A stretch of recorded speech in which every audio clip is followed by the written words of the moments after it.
orang awam sekalipun bisa tahu orang lain itu punya kodam atau enggak gitu. Bismillahirrahmanirrahim. Assalamualaikum warahmatullahi wabarakatuh. Para sedulur batinia semua, alhamdulillah ketemu lagi sama saya Cak Gondrong di sini. Oke para sedulur semua, di sini kita masih sesi jawab pertanyaan para subscriber atau para sedulur. Jadi banyak yang komen, Cak, gimana caranya biar aku tahu kalau temanku punya kodam gitu. Ada yang kayak gitu, ada juga yang bilang atau yang nanya, Cak, temanku katanya punya kodam, terus aku penasaran, pengen tahu apa dia beneran punya kodam atau enggak. Dan banyak lagi pertanyaan-pertanyaan yang sejenis kayak gitu. Oke gini lur, untuk kita mengetahui orang lain tuh punya kodam atau enggak, kita enggak perlu melihat menggunakan amalan-amalan, enggak perlu. Caranya gimana, Cak? Gini, misal kalian punya teman kalian tuh bilang dia punya kodam. Kalian cukup lihat matanya dilihat. Kalau kalian nggak mampu menatap mata dia, berarti dia punya kodam. Kenapa? Karena tatapan atau sorot mata orang yang punya kodam itu tajam. Jadi ketika orang punya kodam itu menatap orang lain, saling natap, sama-sama natap mata, yang punya kodam ini sorotan matanya lebih kuat.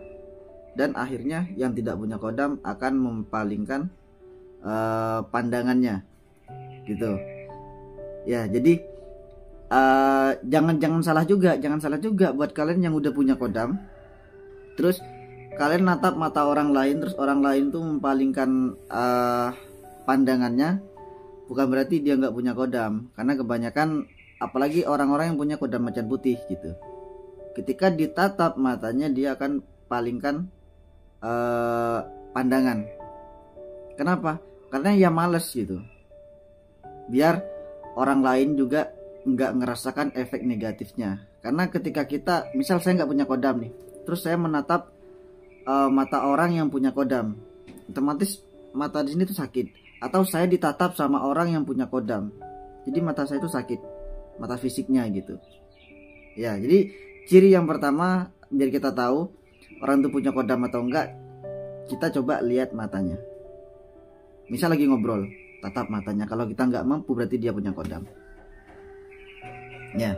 Itu yang pertama. Jadi yang kedua, orang itu lebih disegani, mau di tongkrongan, mau di tempat kerja, meskipun dia nggak punya kayak jabatan-jabatan, nggak punya kedudukan tinggi gitu loh, tapi dia disegani tanpa, ya bisa dibilang tanpa sebab. Setiap omongannya pasti diikuti, atau wejangan-wejangannya bermanfaat, dan banyak orang yang manut sama wejangan-wejangan dia gitu. Padahal dia bukan siapa-siapa gitu, tapi kok banyak orang yang manut sama dia gitu. Itu ciri yang kedua. Dan yang ketiga atau yang terakhir, orang punya kodam, duduk dengan orang punya kodam, biasanya nggak betah. Misal kalian punya kodam nih, terus ada temennya ngaku dia punya kodam, duduk aja dempetan. Kalau nggak ada benturan energi, berarti dia nggak punya kodam. Tapi kalau kalian duduk berdua, tapi pas duduk gitu rasanya kayak gimana gitu, atau biasanya kayak panas atau hangat dari sebelah samping teman kalian, kalau terasa seperti itu berarti dia punya kodam. Atau bahkan tiba-tiba dia pergi ngerasa nggak nyaman duduk sama kalian gitu, ya berarti dia punya kodam, cuman kodam dia negatif gitu. Atau sebaliknya, kodam kalian yang negatif gitu ya. Jadi untuk melihat kayak gitu atau mengetahui, kita nggak perlu pakai amalan-amalan, doa-doa, enggak. Kita cukup lihat dari fisiknya.